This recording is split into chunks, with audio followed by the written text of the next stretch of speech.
पर विभीषण जी ने साहित्य में एक नया शब्द गढ़ लिया। कब? रावण ने प्रभु पर प्रहार तो विभीषण पर किया था और प्रभु ने रक्षा करने के लिए विभीषण को पीछे ढकेल दिया, स्वयं शक्ति को छाती पे झेल लिया। तो झेल लेने के पश्चात जब वो क्रोध में आए तो गदा लेकर के रावण पर प्रहार करने के लिए चले। होती पार्वती को विश्वास ही नहीं हो रहा कि गदा लेके विभीषण, कहीं हनुमान जी का नाम प्रभु से मुख से विभीषण। उन्होंने कहा, पार्वती उमा विभीषण रावण ही सन्मुख चितौ की काऊ, सोई अब भिरत काल जिमि श्री रघुवीर प्रभाव। जब वो रावण की ओर बढ़े तो उन्होंने पहला जो शब्द कहा बहुत सुंदर था। ये नहीं कहा कि तुम अभागे हो, उन्होंने कहा रे कुभाग्य, अरे कुभागे, कुभागे मैंने। इसका अभिप्राय जिसके पास न हो अभागा, जिसके पास हो वो भाग्यशाली, पर होते हुए भी जो सर्वनाश करे वो कुभागा। तो तुम्हारा दुर्भाग्य है कि तुम्हारे पास सब था, अब जब भगवान शंकर जैसा गुरु मिल गया तुम्हें, लंका जैसा एक सर्व समृद्धि से संपन्न तुम्हें नगर मिल गया, भौतिक और पारमार्थिक, भौतिक दृष्टि से लंका की समृद्धि, संसार की सर्वश्रेष्ठ सुंदरियां, और पारमार्थिक दृष्टि से भगवान शिव को गुरु के रूप में पाने के बाद भी, तो मैं यही कहूंगा कि तुम तो बड़े को भागे हो। तात्पर्य सूत्र के रूप में यह है कि वस्तुतः जो सबसे बड़े भाग्य का लक्षण है और जो ईश्वर हमारे सबसे अधिक निकट है, सबसे अगर निकट है, और उसके लिए तो निकट शब्द भी शायद कुछ अधिक दूरी जैसा लगता है, तो गोस्वामी जी महाराज कहते हैं, भाई सत्य तो ये है कि निकट ही रहत ये दूर जन खोयो। इसको कई प्रसंगों के माध्यम से बहुत बहुत मधुर रसमय पद्धति में प्रस्तुत किया गया है। उसको आप दूसरे आनंद की दृष्टि से देखें तो भी आनंद है, और उपासना का तत्व भी मानो प्रकट होता है। तो उसका सर्वोत्कृष्ट दृष्टांत है श्री किशोरी जी के द्वारा प्रभु श्री राम को ढूंढना। और बड़ी अटपटी बात हो गई। जीव तो प्रभु के निकट है, वो तो ठीक ही है, लेकिन पुष्प वाटिका प्रसंग में गोस्वामी जी कहते हैं श्री किशोरी जी जो हैं का पूजन के बाद सखी के मुंह से श्री रामभद्र के सौंदर्य का वर्णन सुनती हैं। संक्षेप में दर्शन की उत्कंठा होती है, उत्कंठा के बाद संकोच के कारण कह नहीं पा रही हैं। सखियों ने संकोच दूर करने के लिए कहा कि कोई हम लोगों को संकोच करने की आवश्यकता नहीं। आजकल तो जनकपुर में वेदांत की चर्चा नहीं चलती, यहाँ तो वैसे ज्ञानियों का नगर था, लेकिन आजकल तो केवल सुंदरता की ही चर्चा चल रही। वर्णत छवि जहाँ तहाँ सब लोग, जिधर देखो वहीं पर लोग इनकी सुंदरता का वर्णन कर रहे हैं। तो जब चारों ओर चल रही है तो हम ही क्या इतने अभागे हैं कि इतने निकट पहुंच करके और हम दर्शन से वंचित रहे? तो अवश्य देखिए ही, देखना जोग, अगर संजोग मिला है तो अवश्य देखना चाहिए। गोस्वामी जी ने उस समय दर्शन, भावना, उपासना और संकोचशील सबको एक साथ जोड़ दिया है। श्री किशोरी जी चली। अब गोस्वामी जी का जो शब्द है, आप सब तो महान विज्ञ हैं, आपके सामने बहुत कहने की आवश्यकता तो नहीं है, पर वहां गोस्वामी जी के दो अनोखे शब्द हैं। उस समय श्री किशोरी जी के हृदय में प्रेम उत्पन्न हुआ। आप दोहे में पढ़ते हैं, सुमिरी सीय नारद बचन उपजी प्रीति पुनीत। तो उपजी मैंने पहले नहीं थी, आज सुन के उपजी प्रीति क्या, यही विलक्षणता है। जो स्वयं अभिन्न है, जिनमें उनमें दूरी ही नहीं है, भिन्नता ही नहीं है, वे प्रभु के की महिमा सुंदरता की कथा सुन करके उनके हृदय में प्रेम उत्पन्न होता है। अभी उत्पन्न हुआ, पहले नहीं था, पर अचानक बदल देते हैं। क्या? अब खोजने जाना है। खोजना किसको है? जो अपने से अभिन्न है। गिरा अर्थ जल बीच सम कहियत भिन्न भिन्न, बन्नौ सीता राम पद जिन्हीं परम प्रिय खिन्न। जो अभिन्न है, आज उनकी खोज हो रही। और सखी से कहने लगी कि अब तुम देखा ही हो, हमने तो पहले देखा ही नहीं। लीजिए, सखी ने देखा, इसके पहले श्री किशोरी जी ने नहीं देखा। अनादिकाल से अनंत काल तक वो तो निरंतर समीप ही रहते हैं। तो वो कहती हैं कि अब तुम ही जानती हो मार्ग।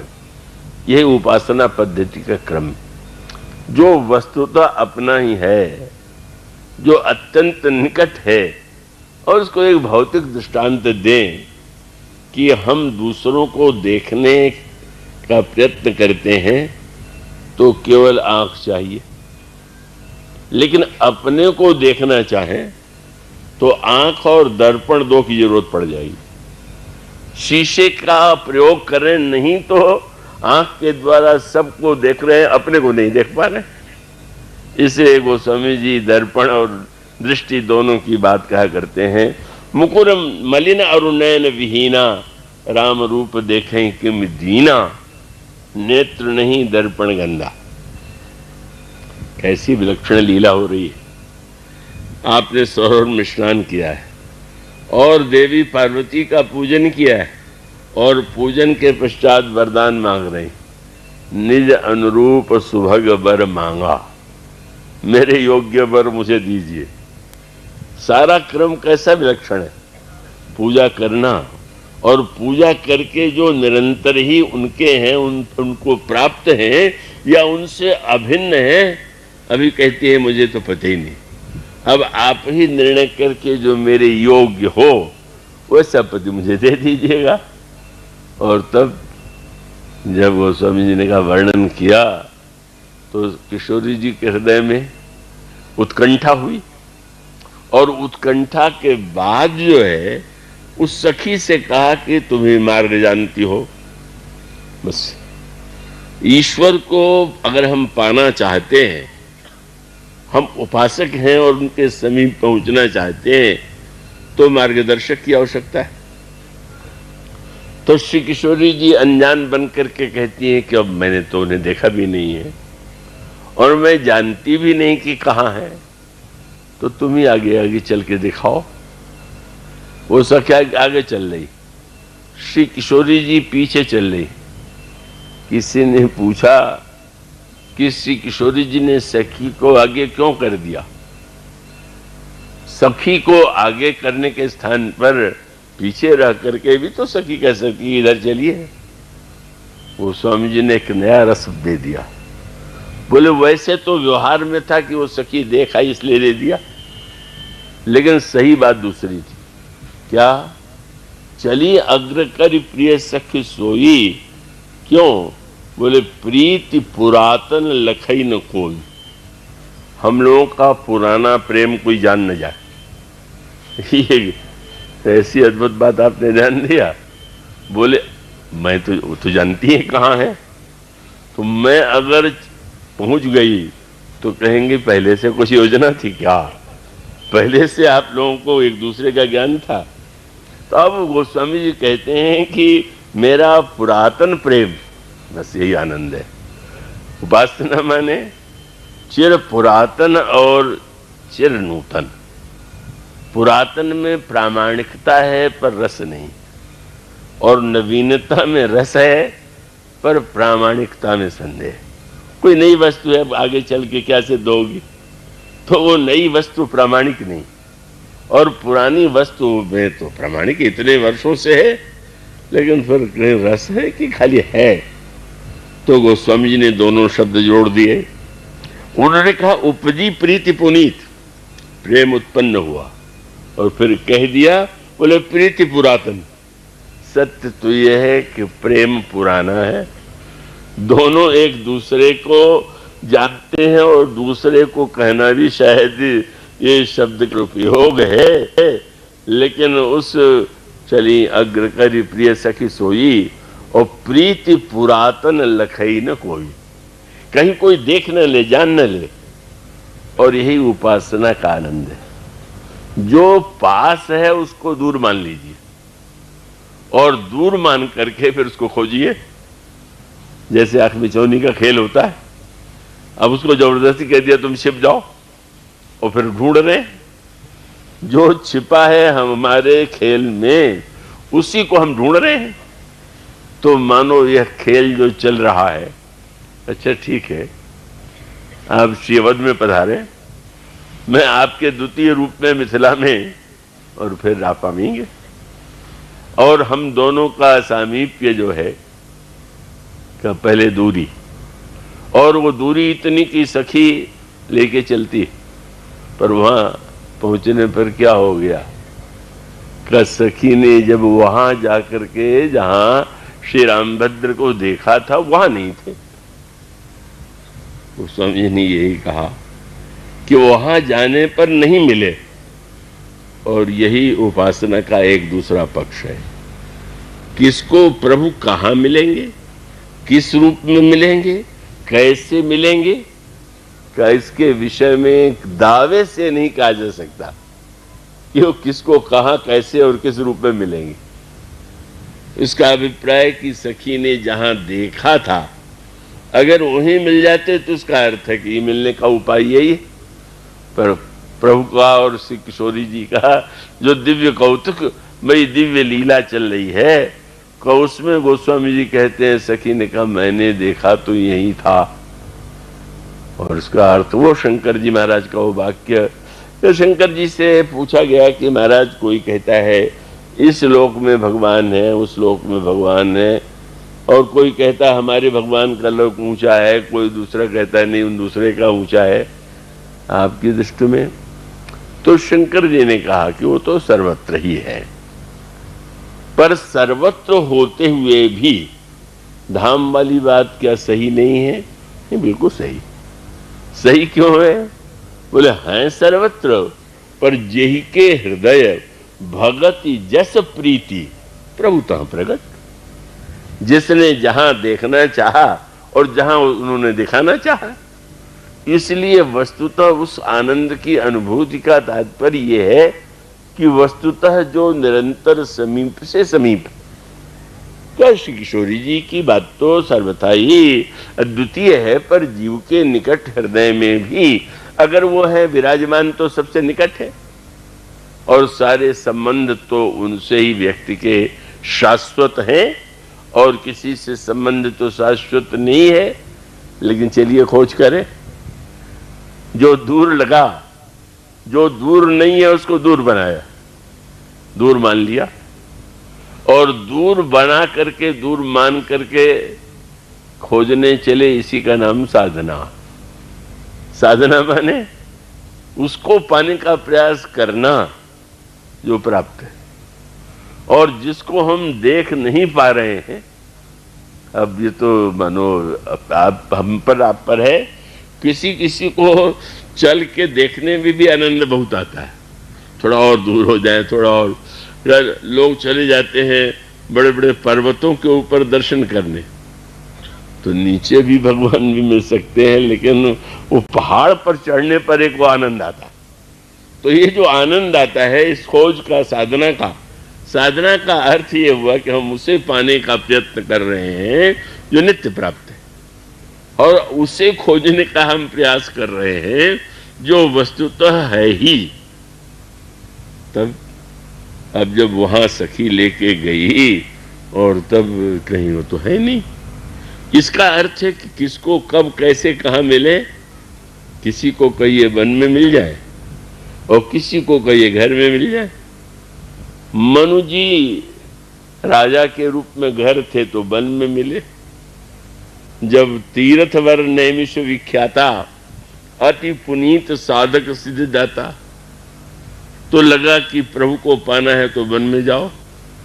और विश्वामित्र जी रहते थे वन में, तो उनसे कहा मुझे पाना है तो महल में जाओ। बड़े विलक्षण हैं। वन वाले से कहते हैं घर में चलो, घर वाले से कहते हैं वन में जाओ। बड़े हमारे प्रभु के कौतुक बड़े अनोखे। विश्वामित्र तो वन में रहते, पर अब उनको पाने के लिए जब विश्वामित्र जी को चल के आना पड़ा और वहां जाकर के मांगना पड़ा। प्रभु को मांगने आए, इतने बड़े तत्व के गायत्री मंत्र के मंत्र दृष्टा सब कुछ होते हुए भी यह जो अद्भुत प्रभु का कौतुक है, क्या इसलिए मनुष्य तब मिले जब उसके पहले अस्थि मात्र हो रहे वो शरीरा, केवल हड्डी रह गई। और विश्वामित्र जी महाराज पहुंच भी गए तो प्रभु सामने नहीं आए। महाराज दशरथ ने आसन पर बैठाया, पूजन किया, सत्कार किया, पर महर्षि की आंखें तो खोज रही हैं जिसके लिए मैं आया हुआ हूं वो कहाँ है, वो कब आए। मनु गोस्वामी जी विनोद करते हैं, क्या बोले जब नहीं आए तो क्या करें, मुनि महाराज तो पूजन कर चुके, तो आपने दिवस भांति भोजन करवावा, भोजन कराया। और जब भोजन कर चुके तो वो तुरंत प्रभु आके प्रणाम करने लगे। बोले ये न समझना कि हम व्रत रहने वालों के पास ही जाते, किसी किसी से खाने के बाद ही मिलते। ये उपवास कराना या खिला देना वो तो अपना उनका खेल है। विश्वामित्र को तो तभी दर्शन हुआ जब वे तो भांति भोजन करवावा, मुनिवर हृदय रस अधिपावा, पुनि चरणन मेरे सुतचारी, राम देख मुनि देह विषादी। और इसीलिए मनु को भी ये बता दिया, ये न भ्रम पाना कि तुम उपवास करते करते हड्डी हड्डी हो गई, इससे मैं प्रभावित हो गया। इसे दर्शन के पहले प्रभु ने क्या कौतुक किया, प्रभु ने कौतुक ये किया कि मनु के सामने जब आए तो उसके पहले मनु की हड्डियां बिल्कुल नहीं थी। तब क्या था, वो स्वामी जी कहते हैं जिस समय मृतक जीवावनी गिरा सुहाई, श्रवण रंध्र होई उर जब आई, हृष्ट पुष्ट तन भय सुहाय। जैसे राजा के रूप में मोटे तगड़े थे वैसे ही हो गए। मानो उन्होंने बता दिया ये अपनी तपस्या से मेरे दर्शन को मत जोड़ लेना, कि तुमने इतनी लंबी तपस्या किया इसके बदले में आया हुआ, पर ये तो हमारे तुम्हारे तुम पुरुषार्थ संपन्न थे, साधन संपन्न थे, तो तुम्हें मैं लंबी साधना के बाद के द्वारा मिला। और किसी को मैं अगर यूं भी मिल जाऊं तो ये तो हमारी इच्छा पर है। इसलिए प्रभु कभी जो मिलते हैं और मिलने में जो अमिलन की भ्रांति दूर करते हैं, और जिस तरह से चिर पुरातन को नित्य नूतन का आनंद देने के लिए रस की सृष्टि करते हैं। अब क्या हो गया, सखी जी ने कहा कि यही तो देखा था। श्री किशोरी जी देख रहे और देखे ही नहीं रहे, दिखाई भी नहीं दे रहे। चितवत चकित चहूं दिस सीता, कहाँ गए नृप किशोर मन चिंता। कहाँ चले गए, कहाँ चले गए। यह जो सारी दिव्य रस की लीला है, मानो जो दूर अभिन्न था वो भिन्न बना, जो भिन्न बना वो दूर बना, और दूर बनने के बाद फिर क्रम से साधना के पास जाने का प्रयत्न चल रहा। और उस प्रयत्न के बाद खोज करके भी नहीं खोज पा रही। और दर्शन किसने कराया, लता ओट तब सखी न लखाए। अच्छा आप नहीं देख पा रही, वो देखिए लता की आड़ में। सूत्र क्या है, क्या सच मुझे लता की आड़ में वो नहीं देख पा रही क्या वो ये नहीं जानती हैं। पर मानो सर्वत्र सूत्र यही है। किशोरी जी के इस लीला का उद्देश्य यही था कि आनंद तो खोजने में है, और थोड़ा उसमें व्याकुलता उत्कंठा जब उत्पन्न हो जाती है तो रस और बढ़ जाता है। सरलता से मिल जाए तो उतना व्याकुलता नहीं है, तो उतने रस की अनुभूति नहीं होगी। इसलिए आपने देखा ना, धनुष तोड़ने में इतना विलंब क्यों लगा दिया? थोड़ा जरा और थोड़ा सा बेचैनी तो हो जाए। बेचैनी माने भगवान को पाना नहीं, मिलन के रस की वृद्धि के लिए। जो वस्तु आपको मिलेगी बेचैनी से, उसका बहुत रस मिलेगा। श्री राम किंकर